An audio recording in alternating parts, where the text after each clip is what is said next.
Director of the MA Curatorial Program. I am especially happy to welcome you here tonight for our Roski talk by Andrew Campbell. And I'm even happier to say that I am so glad we are all gathered here today and not watching some frickin' State of the Union.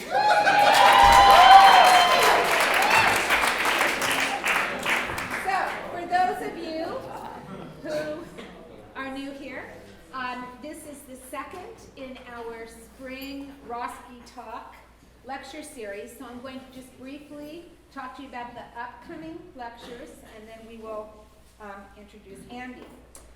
Next week, February the 18th, will be a lecture by Sarah DeLyden, who is one of our Roski MA alums. She's the founder and director of Milwaukee LAX, MKE LAX, and is an artist and creative placemaker. On February 25th, we will have Ann Elgood, who is the curator and executive director of the ICA LA. On March 3rd, we will have Taj Frazier, who's a cultural historian and associate professor at USC Annenberg School of Communications. On March 24th, we will have the Hatman photography lecture by Carmen Wyman. And then on March 7th and 28th, we'll have a very special event, which is in addition to our usual Roski talks, which is Live Artist Live #3, Despair Repair, which is organized by Andy Campbell and Patty Chang. On March 31st, we will have Lucille Tenezas, graphic designer and educator from New York. On April 14th, we will have Eamon Orjiron, painter and video maker from LA. And we will end our spring series with Legacy Russell, who is an associate curator for exhibitions at the Studio Museum of Harlem. So we hope you will join us for these very exciting events. And now I will turn you to my colleague, Amelia Jones. Hi, everyone.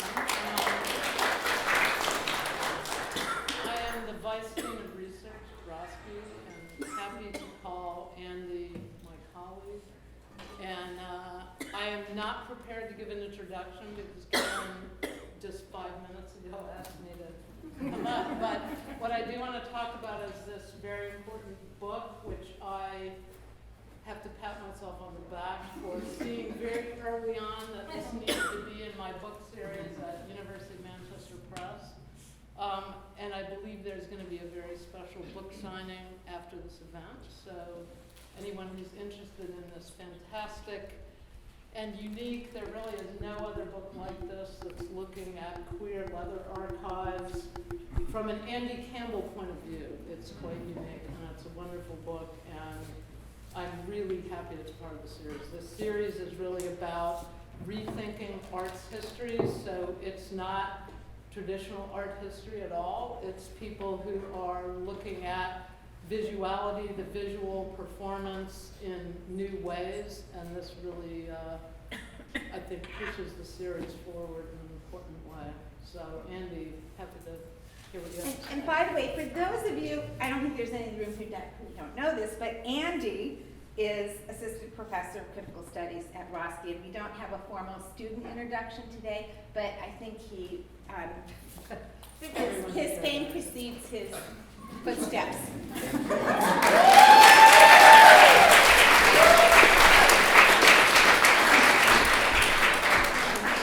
Okay, wow. All right, it's really good to see you. Thank you for coming. Thank you for spending your evening with me. I just want to, before I begin, I just want to say thank you, of course, to Karen and Amelia, to everyone that I work with here at Roski, and all of the students that are in my classes. Thank you for making Los Angeles feel like home for me, for this kid from Texas. You have made it possible to imagine a life here and imagine, a future, here. And I just couldn't be more grateful to you. So really, this is dedicated to you, as cheesy as that sounds. And thank you especially to Amelia for, publishing this thing, like really seeing it through its early stages in development and really pushing for it and pushing in all the right ways for it. I really, really appreciate it, truly. Okay, so I think what I'm going to do, because it is about a book that I wrote, usually at art schools or design schools, I give a lecture that's a little bit more off the cuff. But because this is about a book and something I've written, I'm actually going to read you something today. So you're just going to have to pretend that it's like the audio book, like the audio version of the book, right? So you're just getting like a chapter of the book in my voice, and hopefully you can like extend it through when you actually read the book. So I'm going to intro the book a little bit, and then I'm going to read through one of the chapters. So the book is called Bound Together: Leather, Sex, Archives, and Contemporary Art. And it considers a host of artists in conjunction with archives. Sometimes archives that those artists tapped, like sometimes archives that those artists used in making work, and sometimes archives that just have become repositories of leather history. So I use the term leather when I talk about, some people use other terms, so like BDSM is a term that's used a lot today. S&M was a historical term that was used. I use leather because it is a historical term, because it is one of the terms that a lot of the people, a lot of the men and women who made their life in leather used. It names the materiality of the kind of sex that I'm talking about, or one of the kinds of materiality of the sex. So leather, of course, is the material that's used often in kind of BDSM sexual play, not exclusively, but one of them. And what was surprising to me as I started this book is I thought this book was going to be about, when I initially started as my grad work, as my dissertation work, I thought it was going to be about a pretty select few archives. So I thought it was going to be about the Leather Archives and Museum, which is in Chicago, because it has leather in the name and it collects only that. But what I started to find was that there were pieces of leather history that were kind of all over the place, including places like the Museum of Modern Art in New York, including our very own One Archives here at USC. And so part of thinking through the question of where leather history resides is thinking through all the places where leather history kind of resides. The only thing that there's not in this book, and there probably should be, is a chapter on garages and basements and closets. Because that's maybe the other place where leather history resides. It's just that it became unruly. It became really unruly, and I had to kind of edit down at some point. And then, of course, there's the component that's about artists and about the way that artists use leather history. So some of the artists that I talk about self-identify as leather folks, some of them don't, but all of them touch in some way leather histories. The reason why I was interested, and so there are actually a couple or at least one who's here today. Jonesy, who's part of the DeKrinken Collective, is here, right there. So yes, yeah, we can, yes, let's, yeah. And was a really kind of important, just an important all-around kind of friend and interlocutor, but really important in kind of moving my thinking forward in lots of ways. The idea is that regardless of whether they self-identify as leather folks or not, they're using leather aesthetics for some kind of reason.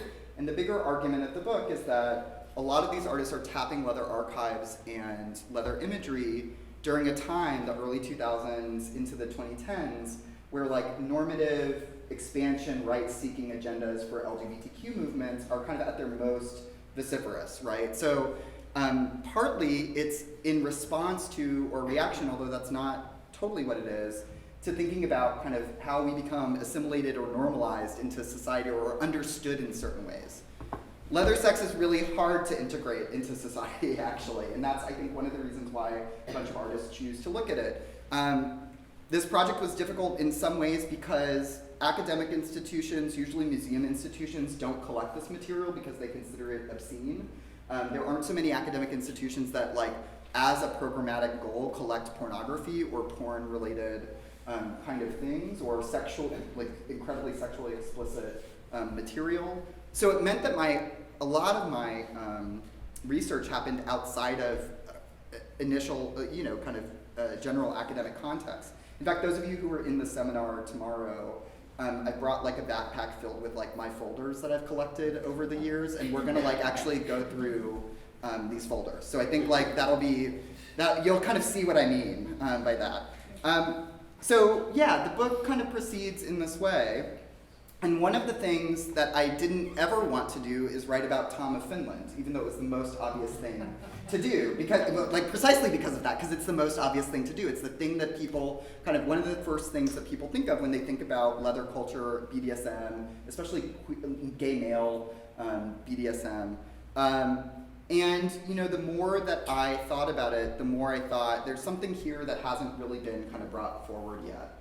And it was actually the work of Patrick Staff, who I'm also going to talk about today, that helped me to kind of get there. So in almost all cases, it was the artists and artist projects that actually pulled me into certain lines or areas of inquiry. So this is really a kind of, to me, it's an artist-forward project. Like, it's really something that kind of honors artist projects and tries to understand the archives and the kind of worlds that they tap, right? So that's kind of maybe the introduction. I'm going to speak for probably about 45 minutes, 50 minutes. We'll have a little bit of Q&A, and then there are books for sale afterwards. So we can talk about that later too. Okay. All right. So now I'm going into my audiobook voice now. Okay. All right. Oh, and there are a lot of dicks in this presentation. I mean, that should have been obvious, I think, but surprise. Tom of Finland, whose name is now synonymous with the burly, smiling, big-dicked men he drew for over 40 years, presents something of a problem for historians of art and visual cultures. While his influence was and remains undeniable in an ongoing development of leather aesthetics via his drawn figures' dress, affect, and range of sexual activity, he was hardly the only leather artist working during the latter half of the 20th century. Etienne, AJ, Rex, Chuck Arnett, Martin of Holland, Robert Opel, Bishop, Bill Ward, Sean, Hun, Olaf, Luger, and many others contributed to the growing and mutating visual aesthetics of leather cultures between the 1960s and the 1990s, and even beyond, but my studies really kind of limited, the historical parts limited to the 1990s. Yet today, it is Tom of Finland's work, and his work alone, that is placed on the podium of widespread institutional acceptance in modern and contemporary museological and popular cultural context. And it, along with certain of Robert Mapplethorpe's photographs, it's fast becoming a synecdotal placeholder for all art and visual culture tied to historic gay and lesbian leather communities. In other words, his work has crossed over from the locked drawer of the coffee table, from the locked drawer to the coffee table. And in doing so, it has been brought fully into a system of art and display and exchange whose values are often at odds with the work's original context. And this needs to worry more people than it currently does. Most are happy to simply celebrate the fact that original drawings by the master's hands now reside in the permanent collections of select art museums. The Museum of Contemporary Art here in Los Angeles and the Museum of Modern Art in New York are two notable examples. The 5 pencil-on-paper drawings now in MoMA's permanent collection were acquired in 2005 as part of a larger bequest from the Judith Rothschild Foundation's collection of contemporary drawings. The single drawing in MoCA's collection was acquired in the immediate wake of the Duographic exhibition held in 2013 and 14. Some of you may remember this, focusing on Tom of Finland and his frequent commissioner, the photographer Bob Miser, founder of the Athletic Model Guild and its mail-order magazine, Physique Pictorial. Acquisitions such as these are certainly authorizing gestures, recognized not only by a general public who might be safely titillated by the odd Tom of Finland drawing that appears in the context of a larger collections-based exhibition, but also by those who have been historically close to Tom of Finland. Dirk Daner, and he's going to come back in this talk a few times. So Dirk Daner, co-founder and president of the Tom of Finland Foundation and the former lover of Tom of Finland, noted that with the entry of Tom's drawings into MoMA's collections, the artist's, quote-unquote, message is permanently fused into the fabric of modern-day culture, unquote. While I wouldn't quibble with Daner's assessment of the ubiquity of Tom's imagery, something which he and the staff and the volunteers of the Tom of Finland Foundation can take partial credit for, I question the meaning of the milestone. I wish to ask, what exactly does Tom of Finland's work gain from being incorporated into extant histories of art as told by large-scale collecting institutions? Or to put it another way, what aspects of his work are left by the wayside when he is positioned as the leather artist of note in US museums? asking this question is not meant to lead into some separatist and ultimately retrogressive argument about whether or not Tom of Finland is worthy of MoMA and MoCA, right? Or even worse, if his work is art or not. I mean, like, that's such a boring question, right? In fact, I think the question should be flipped. And I think we should be asking whether MoCA or MoMA are worthy of Tom of Finland, and whether their curators and staff are equipped to collect and display his work with the sophistication demanded by the multiple instances in which his works have been historically seen, experienced, collected, circulated, and understood. MoCA and MoMA have both acquired and thus made an explicit valuation of Tom's original drawings over other kinds of print media that he produced. When these latter, and so these include like photographs of drawings, lithographs, and or books, right? When these latter products do enter into the hierarchical space of the museum or gallery, sites that sociologist Tony Bennett has called exhibitionary complexes, where knowledge and power are coordinated to produce viewing publics, they are almost always displayed in ephemera cases. This relegates them to a kind of adjunct status within the exhibition, and they become supporting documents, ephemera from an archive, rather than the works worthy of contemplation in and of themselves. I readily admit that this is actually a difficult model to stray from, and that it might be perplexing and perhaps much less visually satisfying for a viewer to encounter something like this, a blurry photograph of a drawing by Tom of Finland instead of an actual drawing.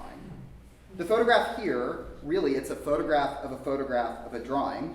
You can actually see in the edges like that it was a photograph placed on a table. You can see the outlines of the kind of dark table around it. Is a good example of the sometimes blurry images that circulated during the time that Tom was working.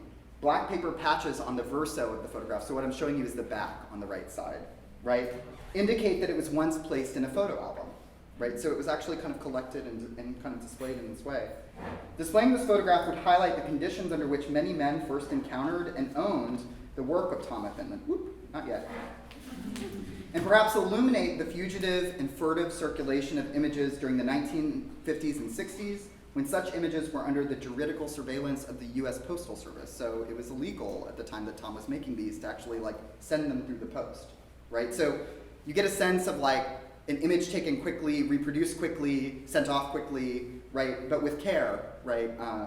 And that's kind of one of the things that kind of mark this, or some of the circulation of Tom's images. Currently, there are 2 book-length studies dedicated to Tom of Finland, not counting the more showy, expensive art books published by the German publisher Taschen, and I'll talk about that in just a second. The first was offered by F. Valentine Hooven III, which is like a name if there ever was one, in 1993, and the other one is by art historian Mika Ramakers in 2000. Both are with the same publisher. Hooven's text does an able job in tracking Tuokko Laaksonen, and that's his real name. His real name obviously wasn't Tom of Finland, right? Life, describing his childhood and time in Finland as an adult. His first published appearance in the spring 1957 issue of Physique Pictorial, his eventual semi-permanent move to Los Angeles, and his final years and eventual death in 1991. It is a biography that interprets Tom's work almost solely in relation to the events of the artist's life, a dearly held tactic of art history that cultural critic Mia Ball identifies as biographism. In understanding the shape of some artists' corpuses of work, this is not a bad way to proceed. But a primary pitfall of such enframing is that a reader will only understand an artist's work through the teleological ordering of events in the life of the artist. That these kinds of descriptions often take on the work of describing the psychosexual impulses of the artist would actually seem to be a natural fit for someone like Tom of Finland, right? An artist whose primary artistic subject was gay male sexual fantasy. A biographic approach thus has the potential to yield insights regarding the development of Tom's particular iconography, which legitimately shifts over the decades that he was active. Ramaker's text, the other book, is something of an antidote to Hooven's, and its exploration of Tom of Finland's work is more generous and open. Ramaker's engages in an iconographic analysis of Tom's images and commits to discussing gaze and critical race theories, as well as notions of gender, camp, and patriarchy. Those terms don't appear in the other book at all. I mean, it's really quite phenomenal.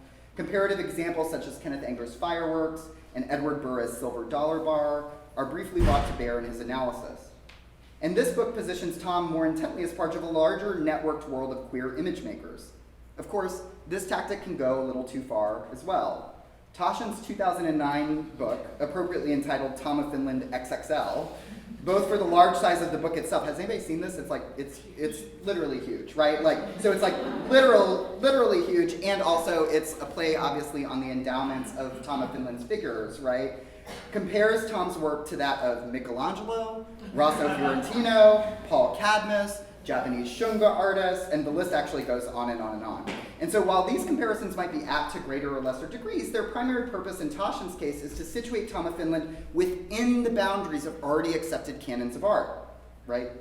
So between these two studies, there's not yet a text whose primary aim is to examine the circulation, display, and reception of Tom's work in great detail, nor is there an accounting of all the kinds of skills and knowledge that Tom of Finland, who worked for nearly 20 years for the advertising agency that we now know as McCann Erickson. And here I'm showing you his like yearbook photo when he was like a design director at the Finland outpost of McCann Erickson. First as a trainee illustrator and eventually as a senior art director, brought to bear in the branding, promotion, and dissemination of his own work, and I'll talk about that now. Tom's day job is often mentioned as an interesting biographical fact, but it remains understudied. What might a design history scholar, for example, make of US and Finnish advertising cultures of the 1960s? And Tom's relationship to the many campaigns he no doubt oversaw or had a hand in designing. Artist and scholar Ken Gonzalez-Day mentions Tom's work as an ad man in his entry on the artist for the Queer Encyclopedia of Visual Arts, noting that Tom's work was not exhibited in galleries or museums until he quit his job in advertising in 1973. Thus, the illustration and design work completed by Tom of Finland and his the illustration and design work completed by the artist and his erotic art are kind of temporally separated, right, in this analysis. It's like, he was an illustrator and then he was an erotic artist and never the twain shall meet, right? Like, pushing this point might reveal the relationships between the process of developing and executing a set of consistent signifiers, something we might now refer to as something like brand identity, right? And the creation of a sexual type of masculine, hypersexualized man, one that Edward Lucy Smith rightly points out nourished the iconography and lifeways of countless Leathermen in the second half of the 20th century. Little Tom of Finland logos, variously rendered as a single cock, or two cocks touching at their tips, or the artist's name imaged in the form of a motorcycle, populate his drawings, although have rarely been commented upon. And they're no doubt an extension of his job as like a workaday ad man, is kind of my contention, is like he's actually kind of putting to use all of his advertising agency experience in creating erotic art, right? So to return to my question, what does Tom's work gain today when it's brought in the realm of the museological and thus within spitting distance of certain canons of art, right? The most obvious answer is broader visibility. When a museum like MoMA displays a Tom of Finland drawing, many people are likely to see it. But visibility is hardly analogous to understanding, right? And as Michel Foucault famously warned, it can be a kind of trap. I would argue that Tom of Finland's work potentially loses a great deal from such institutional acceptance and positioning. And this is because the role in which he is so often uncritically cast is, depressingly, for those of us who have taken the lessons of Linda Nochlund's 1971 essay, Why Have There Been No Great Women Artists, to heart, that of the great male genius artist. Such a positioning continues old and tired patterns in the discipline of art history, which, as Griselda Pollock notes, quote, produces the artist as the subject of the artwork and the artwork as the means of contemplative access to the subject's transcendent and creative subjectivity, unquote. Right? I just lost my place, sorry.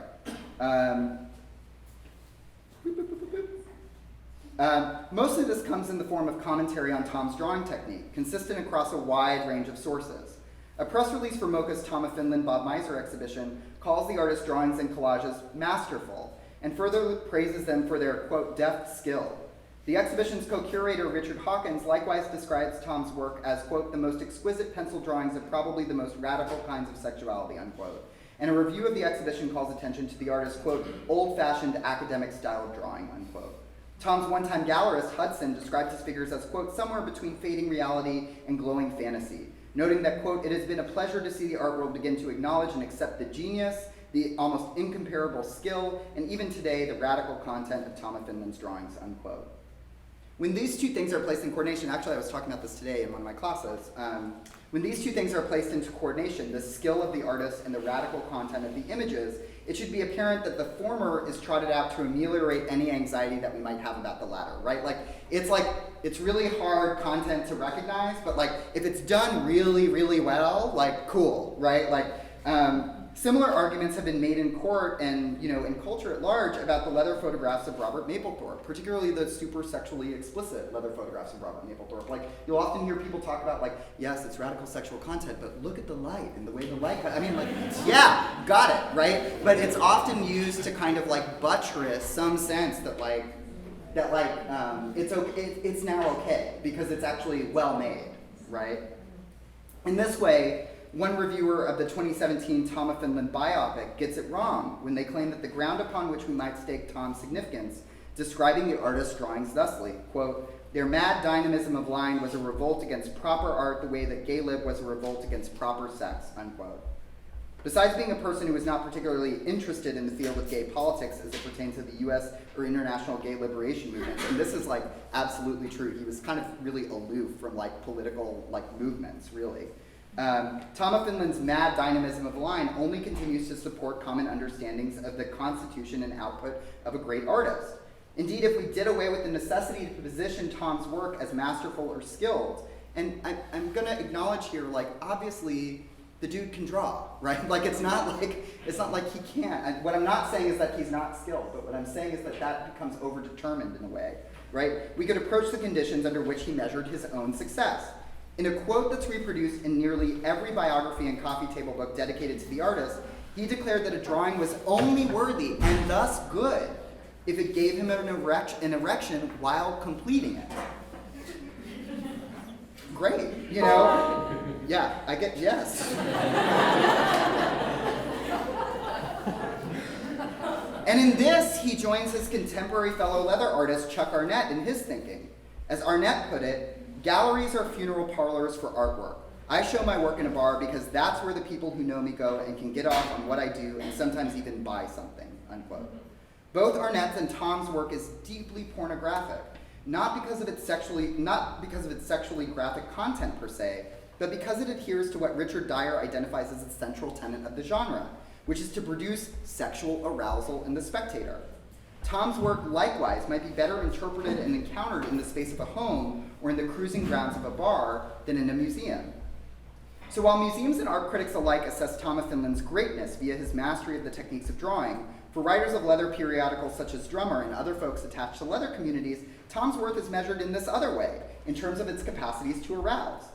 That idea is meant to cause something to happen, that art is meant to cause something to happen in the body of the spectator, is as much a received idea in the history of art as the enduring belief in the genius of artists.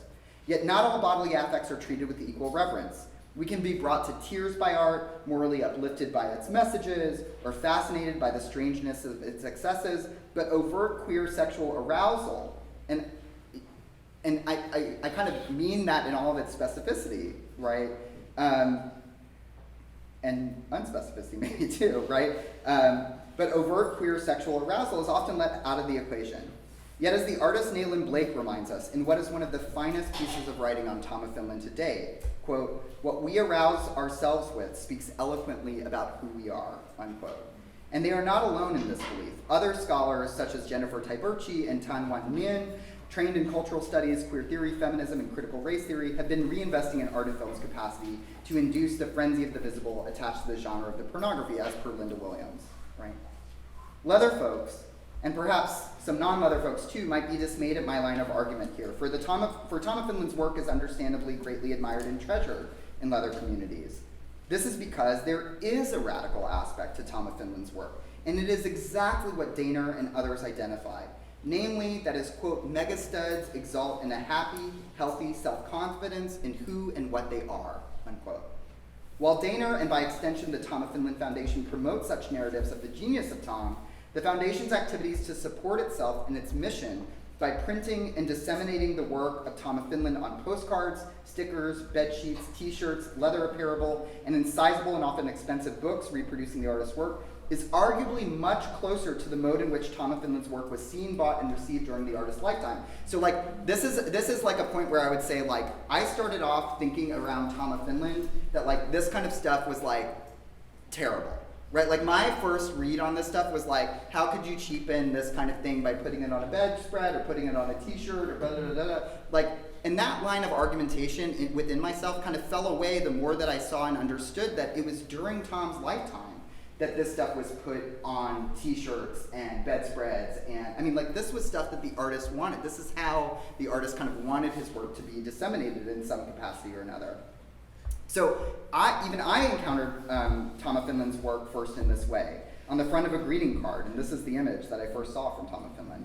It was one of many displayed on the stands of Lobo, which was a gay bookstore in Austin, Texas, where I grew up, and was at the time attending high school. The drawing, dated Tom 78 in the lower right-hand corner, features a naked man lying on a tiled floor, his ass prominently on display, and his stoic face turned towards the viewer. His dark hair falls onto his forehead in a waterfall of wavy curlicues. Black boots populate the image like a copse of trees, the high reflective shine along their shafts indicating that they are indeed well cared for. One of these boots is placed on and slightly in the man's ass crack, but the lack of any registered pressure on the almost comically round butt cheeks supplies only the merest suggestion of a dominant submissive relationship. Preparatory sketches for this drawing reveal this to be a compositional device not present in the original image, or at least in the way that the image was initially imagined, right? The spurs on many of the boots feature smooth disc rowels, a type that's common in dressage, and like this is where like you can go really shittily into like the deep end with this stuff. Like it's like spurs come in many different shapes, they're for many different things, and this is like a very specific kind of spur, right? Instead of the spiked wheels of their cowboy counterparts. The man grasps at the back of the lower cast of a booted figure standing in front of him, and another straddles the man's lower torso, while yet another hangs back, a temporary voyeur perhaps, watching the scene but not directly involved in its unfolding. While this scene portrays a naked man literally brought to heel by a group of men, this is really an image that a viewer completes with their own fantasies, and in this way, it's an invocation for further fantasizing. Are these men who stand around the naked man kissing? Are they bare-chested or in full leathers? Are they even men? Is their focus the man on the floor, or is he meant to be ignored and incidental, and if so, properly debased within a scene of leather sex?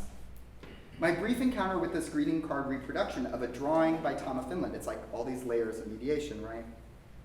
Hews closely to what Dirk Daner recalls as his first encounter with a, quote, little tiny drawing on a bulletin board at the Spike Bar in New York City, unquote. Elsewhere, he describes the item and location differently as, quote, a postcard tacked up on the Eagle Leather Bar in New York, unquote, or as, quote, a little ad with Tom's work, unquote. So there's no way to know for sure, like, what image Dirk Daner first saw, right? But instead what I take from that is that there's lots of ways in which these images really circulated. Indeed, it was likely a photograph or a postcard of the artist's work that Daner eventually saw. And when he did, he got in touch with Tom through a mutual contact, Dom Orejudos, who was by that time a well-known leather artist working in Chicago under the name Etienne. What this information suggests to me is how Tom's drawings, whether in the form of an advertisement, a postcard, a photograph, lithograph, or otherwise, had the capacity to open out the field of identification, to become a shared point of contact in the scene of erotically networked relations. At first, Tom displayed his drawings selectively to the tricks he brought home. In these encounters, he would sometimes give the drawings away, and they were passed along a network of personal sexual contacts. And in fact, many of these early drawings just don't exist anymore, or if they exist, they haven't been kind of found. So there's this whole early part of Tom's career that we don't know because he would like actually kind of give them away to kind of dudes he was laying, right? He also reproduced his drawings as photographs in a small home darkroom. And these were eventually circulated in the late 1950s through Bob Miser's Physique Pictorial, a publication that at one point had a circulation, according to Bob Miser, of 30,000, right? And this is the first instance in which Tom of Finland's work appears in Physique Pictorial. And this is a whole series of like Nordic loggers. So he's really living the Finnish fantasy, right?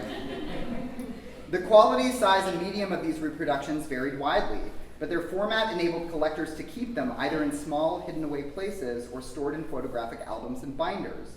One such binder can be found in the Jim Kane papers at the Leather Archives and Museum, and elucidates how photographs of Tom of Finland's drawings often joined and abutted other mail-order material, beefcake photographs of young men in posing straps.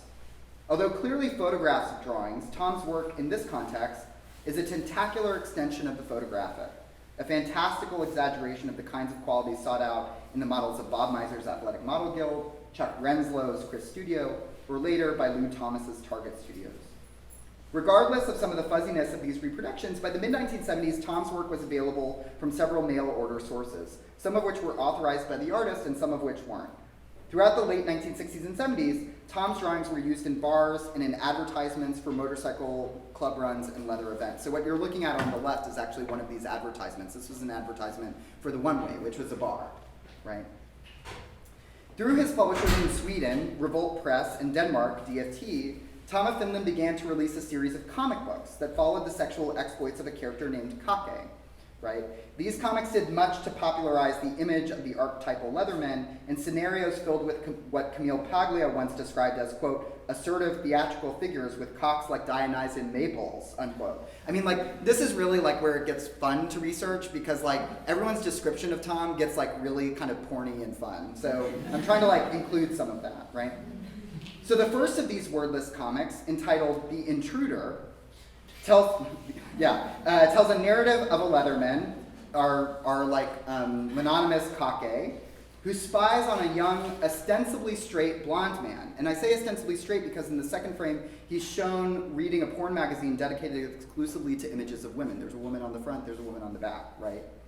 Eventually, Kake comes into the young man's bedroom and through his window and gives him head and then fucks him anally. So here's that. Near the end of the comic, they are discovered by the young man's father, who has Kake, It's really funny, actually. I mean, it's really great. Who, as Kake tries to escape, traps him in a vulnerable position by closing the window on his lower back. The father then fucks Kake as the son watches, masturbating to completion. The series continues thusly, right? And loosely connected narratives that usually feature a surprise twist or comical ending. Between 1968 and 1986, Tom completed nearly 26 such episodes, making it the longest-running comic series he produced. In the middle of this series, Tom had his first gallery shows in the United States, and this broadened the scope of the kinds of items he produced from his work. For his 1978 shows at Feyway Studios, which was a short-lived San Francisco gallery space owned by Robert Opel, who is famous actually for streaking the Academy Awards. There's like this great footage of Robert Niven, and like Bob Opel runs by, and Robert Niven makes some kind of like vaguely homophobic and also like, I don't know, demeaning comment about the streaker, right? And Eon's gallery here in Los Angeles, Tom showed 13 drawings that were to be reproduced as plates in a dedicated calendar for that year. The drawings on display, each an image for the calendar, featured pairs of clothed and naked figures, a lifeguard in his rescue for June, for example, or a naval officer in his shirtless seaman for July. Later that same year, Tom was given a duographic exhibition along with Etienne. Remember, Etienne is the guy who kind of is the contact point in Chicago, at Stompers, which was a Greenwich Village boot shop that had a modest gallery at the back of the store. For this show, Stompers and Tom produced a portfolio of 4 poster-sized lithographs. They're about 13 by 19 inches, in a large edition of 400. These 4 images came in a signed and numbered black folder with the names of the artists in the gallery emblazoned on the front. One of the 4 images in this poster set is the one that I initially saw as a young man in Austin. These sets were sold out of the gallery, and the remainders would be sold many years later through the Tom of Finland Foundation's catalog. The idea was that Tom's images would disseminate to private residences and bars, taking up important visual real estate on the walls. The advertisement of the lithograph set calls forth the potential buyer who, quote, knows quality and appreciates size, unquote, remarking on both the fidelity and scale of the reproduction as well as the fidelity and scale of the drawn figure's endowments. These 4 posters appear in a photo spread dedicated to a New York home dungeon that appeared in the 1983 issue of Dungeon Master magazine. The owner's play space features high, dark beams that anchor a variety of hanging leather gear, dangling stirrups, this time the Western kind of stirrups, and other cowboy ephemera code this dungeon space with a kind of generic Western ambiance, right? Two of the photographs in the spread depict the Four Stompers Tom of Finland's posters in situ, framed and hung in a cruciform pattern on the far wall. Beyond remarking that the art on the walls, quote, leaves little to the imagination, unquote, the author's captions make no mention of the Tom of Finland posters. They are assumed as part of the natural, decor, and thus not particularly noteworthy. For me, this actually points to how Tom of Finland's imagery was already understood as part of a shared visuality. Like people who hang posters of art exhibitions up in their homes instead of original works, the owner of this New York dungeon likely did not place value on the erratic originality of the works hanging on the wall. Rather, they're not the original drawings that are now exclusively prized by US museums. Rather, they are depicted as a component of larger signaling systems of material, gear, image, and architecture that could encourage and extend the sexual livelihood of the apartment's occupant. In this regard, the posters are used in perfect alignment and intentions of the artist as aids for getting off. Tom's work adorned bars, populated catalog pages, was passed between lovers, collected into albums, and even sometimes hung on the wall. Tracking the various appearances of Tom's art illuminates its circulation within the common gay cruising areas of bars, bookstores, magazine catalogs, membership sex clubs, and private dungeons. Arguably, it was this complex circulation of Tom's work, made possible by its multiple material manifestations, that did more to solidify his place within leather visual cultures than the artist's own travels and timeline, i.e. his biography. If his work is of importance to leather cultures of the 1970s and 1980s, and I believe it is because of this, and not because he has been recognized as, and not because of what he's done as being recognized as art by a non-leather art world. Understanding this means coming to terms with the unruly materiality of Tom's work, which often lies somewhere beyond the neat museological collecting categories of drawings, prints, and/or photography. When museums and galleries invest in Tom of Finland's work, they primarily collect and display his drawings, and rarely the lithographic prints which were seen, owned, and treasured by leather folks from the 1950s to 1980s. So I'm sorry I'm keep hammering this point home, but I want you to leave with it, right? There's a final twist to this story, and it is that the museological has inflected the ways that Tom of Finland's work circulates today. Daner and the Tom of Finland Foundation have called Tom and his work into the circuits of capitalism in playful and sometimes troubling ways. Currently, in the Foundation's online store, for example, one has the opportunity to buy a replica of Kake's cock in the form of a suction cup-backed dildo. Here it is. Boasting that the 12-inch dildo is, quote, hand-sculpted exclusively from Tom of Finland original artwork, unquote, which I don't know what that means, right? What? Products like this made under the aegis of the Tom of Finland Foundation have the potential to both light up and close down the erotic circuits of imagination so important to his work. By presenting the opportunity to be fucked by the fictional character, the dildo would seem to realize a fantasy. So on the surface of it, yeah, way to go, right? But I would argue that what Kake's silicone cock really does, via its rubbery materiality and hefty price point, it's $425, is to bring the fantasy into a particularly classed arena of commodity fetishism. While other dildos for sale in the Tom of Finland Foundation site are black or tan colored, employing race as one of the drivers of erotic experience, this one is a marbled silvery gray. At the base of the shaft, the Tom of Finland's Foundation logo is imprinted into the design, meaning, and so you have to use your imagination here, that the Foundation's name would be potentially visible during play, interpolating the bodies of the participant, the artist, and his most recognizable fictional character, and the artist's foundation together in a scene of sexual encounter. That's a lot to get into a sling with, right? And because the dildo is more expensive than many other similarly styled and sculpted kin, it limits the experience to only the most affluent appreciators of Tom of Finland's work.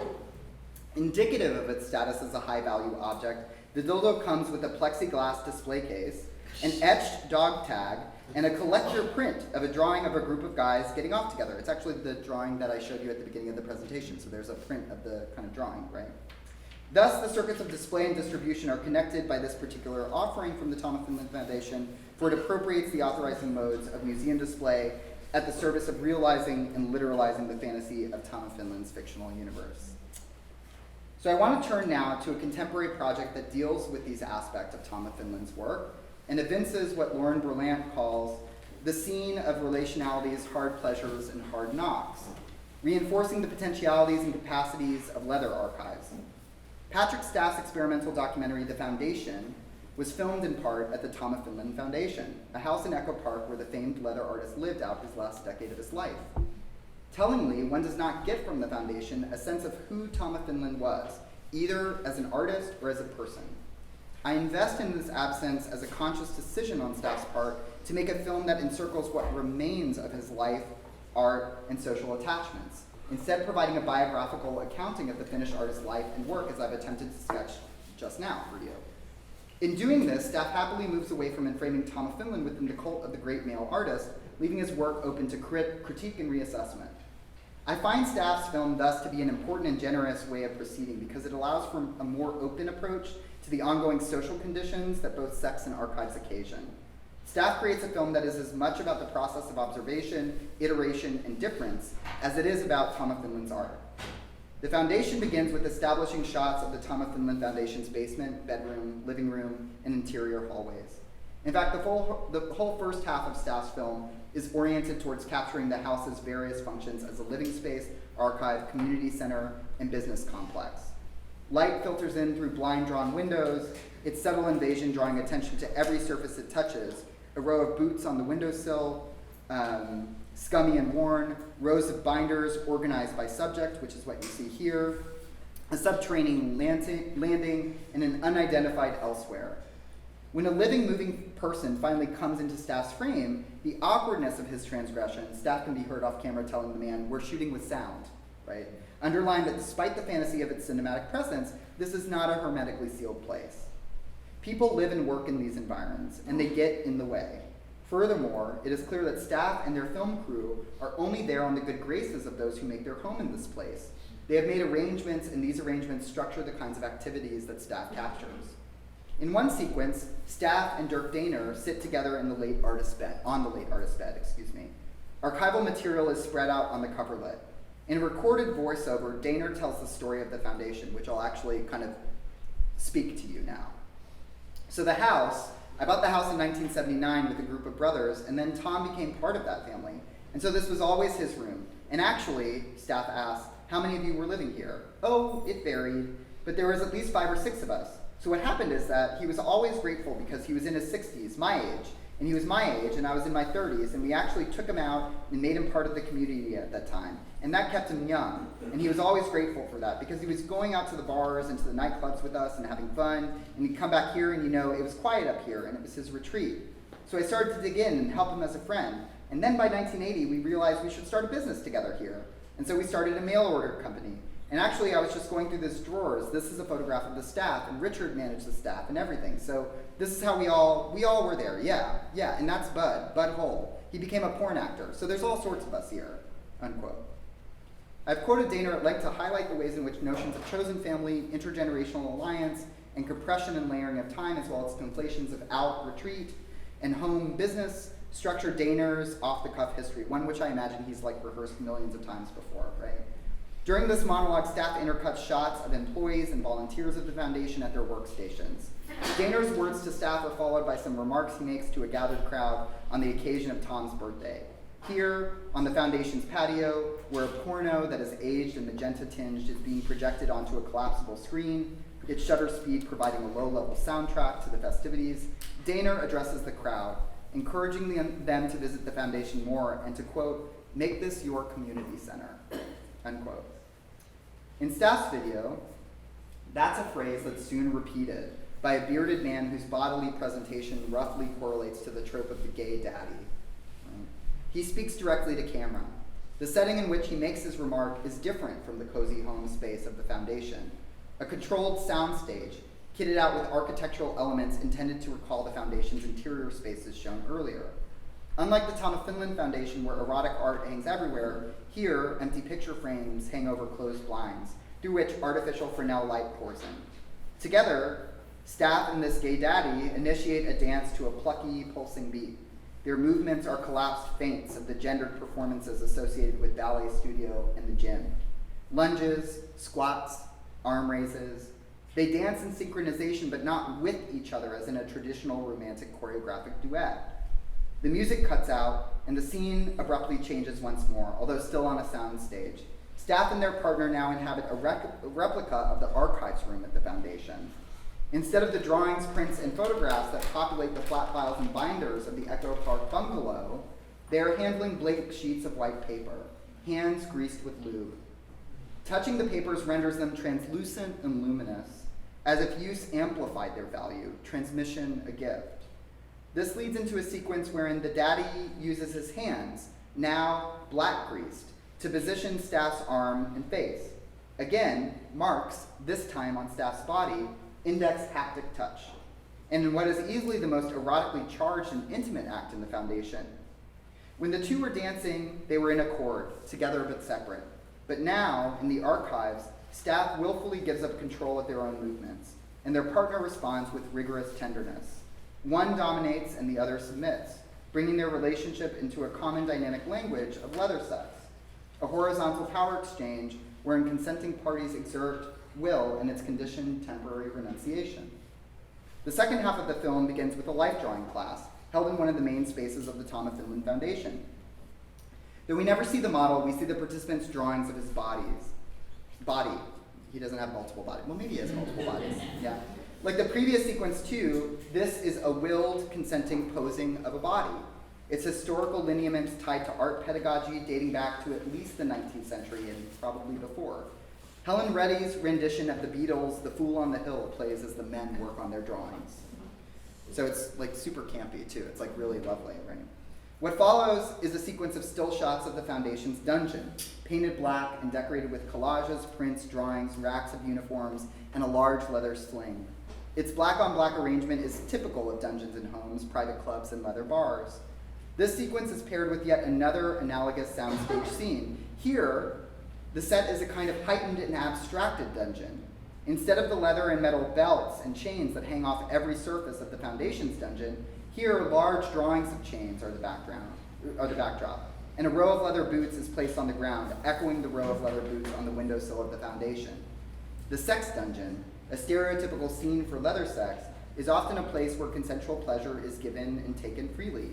In Staff's video, this space produces some unwarranted advice. "Don't worry," says the gay daddy to a visibly uncomfortable Staff. "You'll grow into it, being a man." Staff is shown in counter shots, squeamishly receiving this admission ticket into normative masculinity.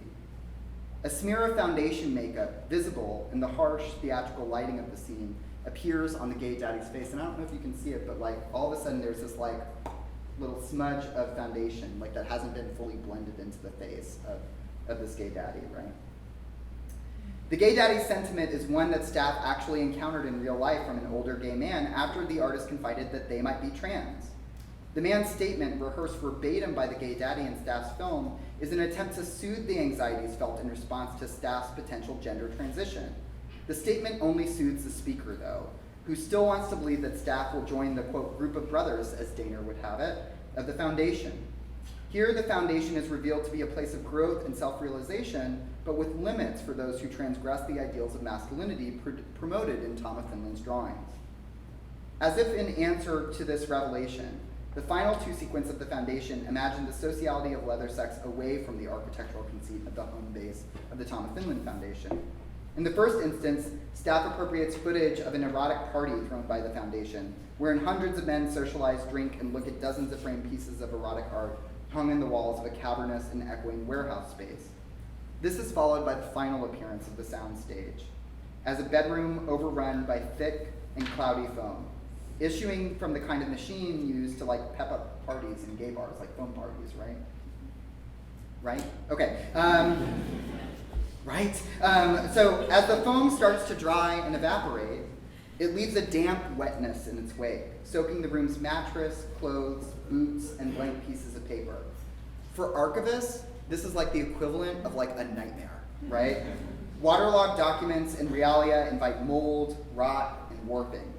Staff's camera lovingly hovers over the foam's valleys and peaks in stark opposition to the floating dust motes of a romanticized archive.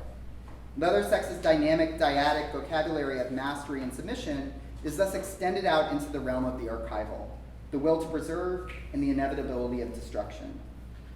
The two spaces that recur throughout Staff's video, the foundation and the soundstage, the latter made to reflect and resemble the former, are places of human activity.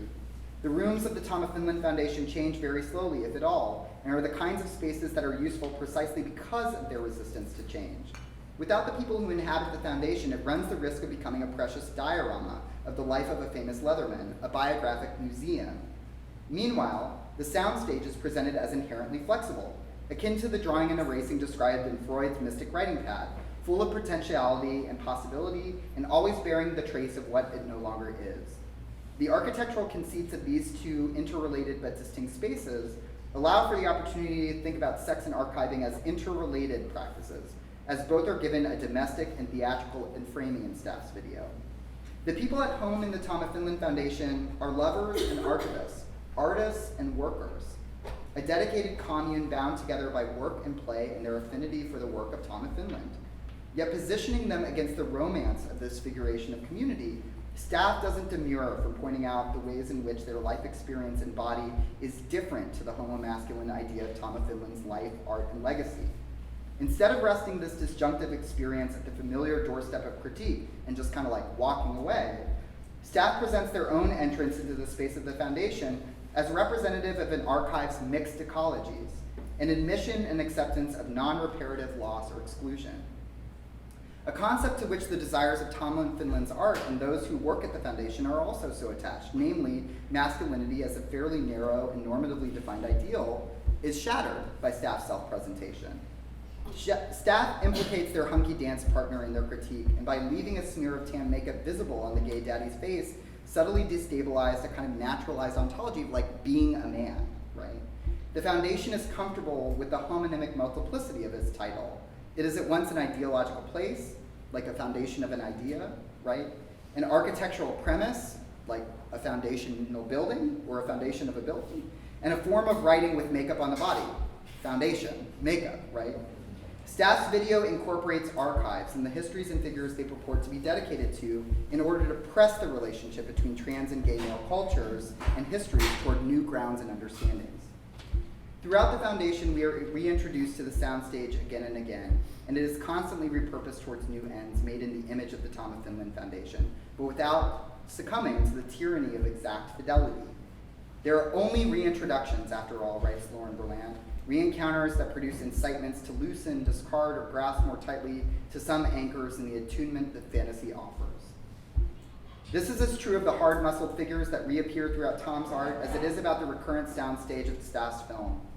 Staff's work helps me to articulate what is so generative about archives and their relationship to contemporary artistic practice. Their film seems to acknowledge the primary tasks of an archive, sorting, viewing, and keeping documents, but reframes it as a process wherein things become marked and unevenly visible, naming the body as a potential repository for these knowledges along the way. So Staff's video is ultimately not about the historical person called Tom of Finland, nor about Tom's historicity, although part of this chapter was about that, right?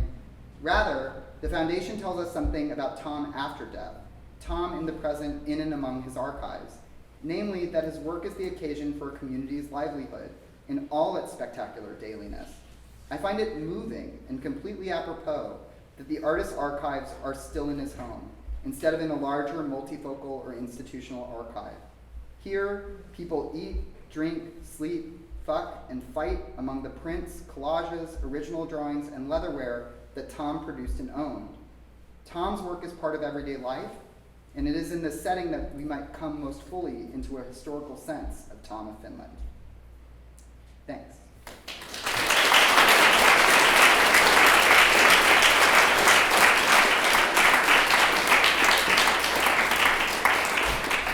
That was a lot. Thanks for sticking with it. I appreciate it. I'll take a few questions and then we can actually hang out a little bit too, if you have questions. Yeah. We can never talk enough about all the details, but yeah. I just want to hear you talk a little bit more, because there's something about seeing it presented rather than reading it that made the homonormativity and the white dominance, especially of the Nordic scenes, yes. so overbearing. Mm-hmm. Could you talk more about that in terms of Yeah. how you deal with that issue in the book as a whole? Yeah, in fact, this chapter doesn't deal specifically with that with Tom of Finland's work, but there's lots of good places to kind of go in on that, I think. Tom of Finland did draw 9 non-white figures, Yeah. and of course they're coded differently, Yeah. right? Like, I mean, like, that's kind of the key, right? Because, you know, a 12-inch dick on like a white body versus a black body induces different kinds of sets of attachments to those bodies, and they're kind of like what they are kind of in that representation. He had, like, race is a really kind of complicated thing with him, as is actually kind of normatively like female bodies too. Like, actually women appear in Tom's work more often than you might think as well. So there are like these little eddies in his work that, like, I think could demand kind of greater scrutiny, and I don't give it in this book. But yeah, I mean, I think obviously, like, he's attached in certain ways, and so one of the things that's in the foundation are these kind of amazing research notebooks that he kept, these kind of like diaries, where he like takes cutouts from like magazines and history books and kind of collages them all together. And there is a lot early on in those notebooks of like Nazi paraphernalia too, right? And this is like where actually there was some really good critiques of Tom of Finland's work relating to fascism as well. So it gets dark. I mean, like, that's kind of, yeah, that's there for sure, right? I think the part that kind of weirds me out even more than that is that he just has become like this like monolithic stand-in for what leather cultures are. And that's almost why I didn't want to write about him at first, is because I felt like, oh, people know Tom of Finland, so like I don't need to go through it, right? But I think there's just so much more work to do on him, and so much more work in like actually but also situating it. What people know about him. Right, exactly. I mean, unless you want only gay men to read the book, like there's a lot of people who don't really. Right. Yeah. You might recognize Tom of Finland, but haven't really thought about it. Yeah, exactly. Yeah, in the book as a whole, I mean, I think it does have a kind of, it does have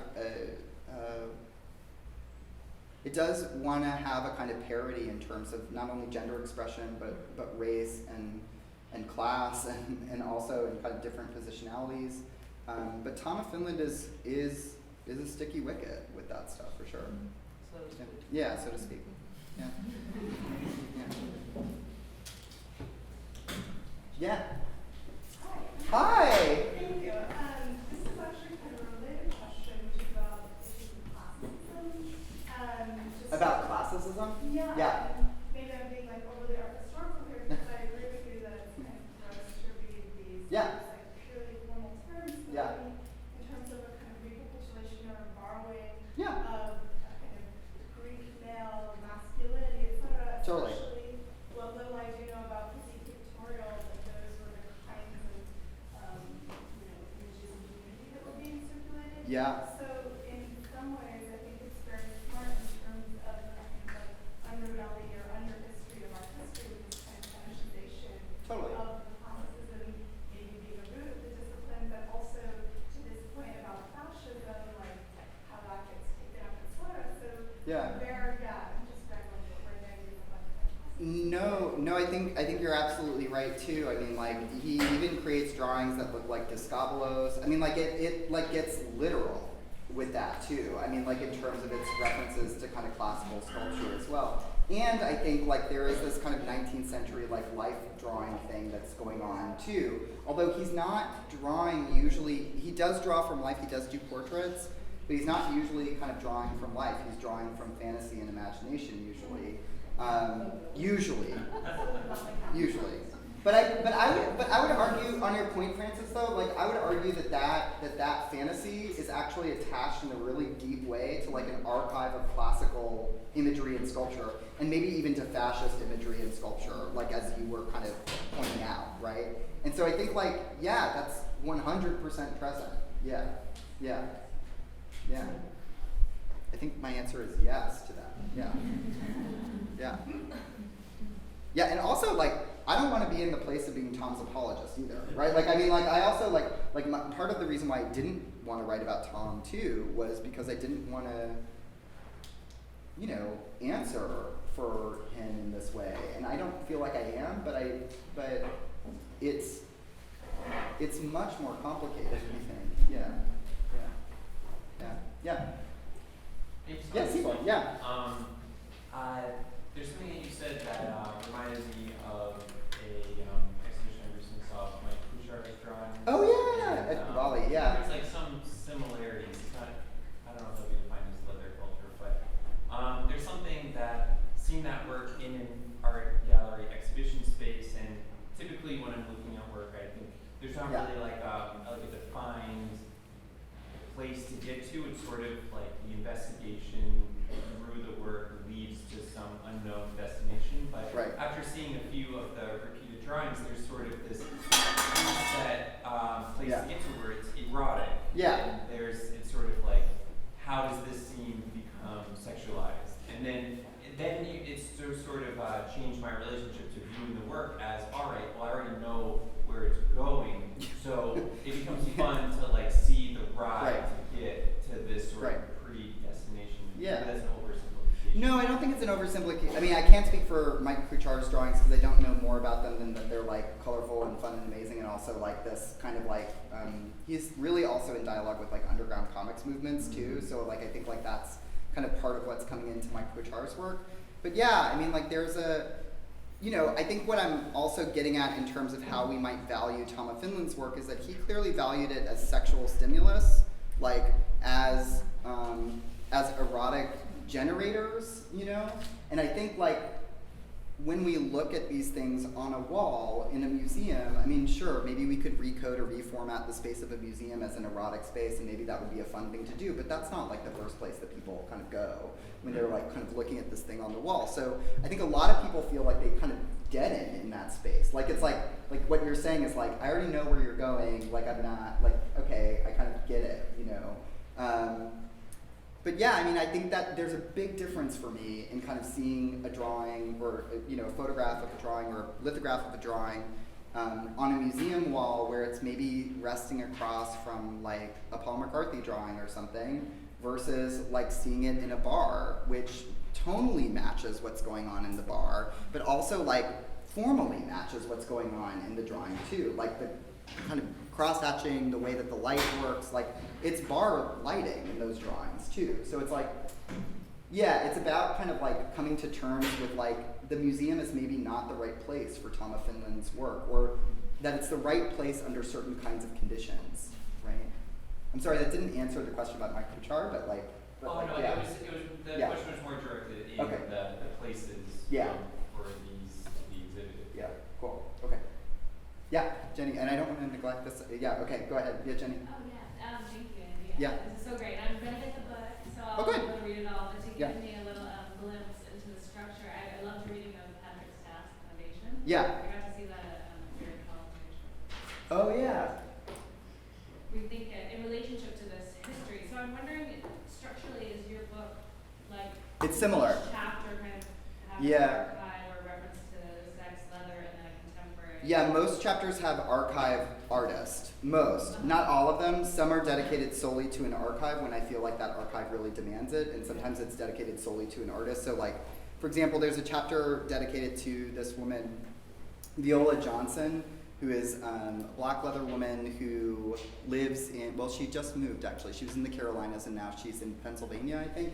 But she has a mobile archive and library, which I think is a really interesting kind of model. Like she actually packs everything up and takes it to different leather events and sets it up for like a weekend and tears it down, packs it up, takes it to a leather event, tears it down. And she does this like really incredible community kind of engaged work and employs only like POC archivists essentially, and thinks of herself as a griot instead of an archivist. I mean, like it's this really kind of like nuanced way of kind of thinking about an archive. And in that context, it's kind of like, actually I could just write a chapter about that, and no artist has yet tapped that archive that I know of, or kind of rethought the terms of that archive. And so it's maybe like a kind of call for some future artists to kind of look at it and think about it. And then there's like a couple of chapters. There's like a chapter about Monica Maioli's work at the very end, and one about Dean Samashima's work. And those are separated from archives because they actually build their own archives. They become collectors and kind of collect magazines and little bits and bobs. So like their work is actually the archive too. So it's like all kind of bound up in one. So it's like, so that's the kind of structure of the book. Yeah, no problem. And then there is a chapter in the middle too that's dedicated to the Leather Archives and Museum. And that chapter is about the color yellow, kind of. About reading archives in different ways, taking different cues from the archive to get to different forms of knowledge. So in that chapter, I think about the hanky code, which a lot of people kind of know, which is this system for signaling sexual interest and activity on your body with different colored hankies, right or left, active, passive. And I just started to collect these codes, and then I noticed that all these codes, yellow was pretty consistent across the code. So it always stood for water sports or golden showers. And so I started to collect yellow things in that archive, or kind of notice yellow things. And that led to finding items that were, of course, representative of water sports, but also things related to poppers and beer and light in leather bars. And so what it does is it actually allows me to like kind of draw a line through the body and through the experience of kind of leather sexuality and its spaces. So like, you know, you drink beer, and actually people who are involved in water sports like talk about this a lot, is like, if you want to drink pee, like pee is really enjoyable if you drink beer because it's kind of weedy at that, you know, at that point. So like beer is like one of these technologies that helps kind of that to be an enjoyable activity, or like a delicious activity, right? Like so I think about kind of like how can we look at archives and take the knowledges that are located in the archives and use that as kind of categorical descriptions for our research too. So it's like more a method chapter. Yeah. Maybe one more, if there's one. Yeah.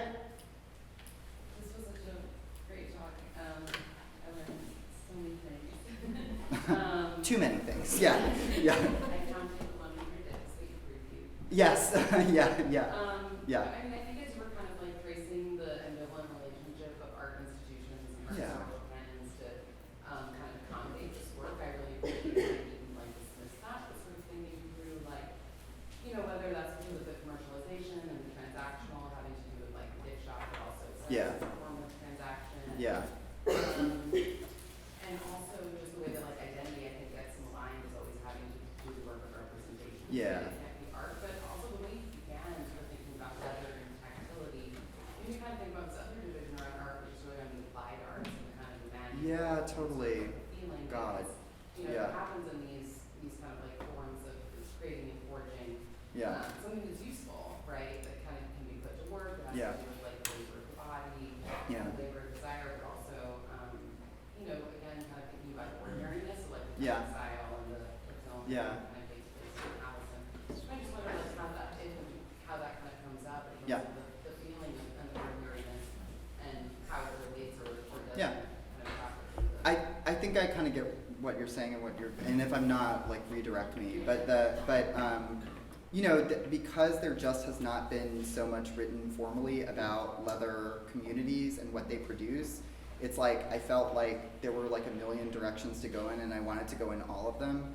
One of them, like, it's really beautiful what you say. I mean, like, leather folks created this kind of amazing life. It still is in existence. It's not in the past, you know, it still is with us. But created these amazing life worlds and publications and all this kind of stuff, like all this material culture.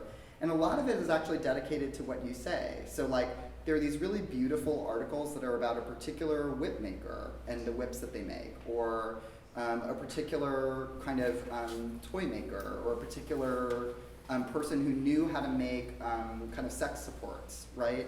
And what you find in those articles are these loving descriptions of like how everything, not just the images and representation, but like the way that the material fills, the way that the architectural space is, like how it's all accommodating to the body. In fact, there's no better article about this than Gail Rubin's The Catacombs, A Temple of the Butthole, which is a literal title of an article, which is really quite fabulous. And it's really about how everything in that space, the Catacombs was a private fisting club in San Francisco, and how everything in that space was made materially to kind of facilitate that activity. And so when we're talking about something like applied arts, or especially in this school when we talk about like design, applied arts, crafts, art, like all that stuff, I mean, like that is precisely, I think, like I look forward to the day that someone does exactly the work that you're saying, because I think it'll be really important, and it'll be a really important kind of like break in terms of kind of the way that some of these categories are really thought. Because leather folks, because they were never given entrance into like art historical spaces when they were creating this culture, they don't have those divisions in that same way. So it doesn't make sense in some way. Like, a lithograph on the wall was just as good as an artwork, as a drawing, like truly. Like it was not, in fact, maybe it was better because you could fuck it up, you know, like you could really kind of get on it and touch it, you know, and like you wouldn't be quote unquote ruining an original or whatever it was, right? So like, so I think that there's like kind of more thinking. I mean, I certainly could do more thinking there, and I think that there's more thinking that others can kind of do there too. Yeah. Thanks so much.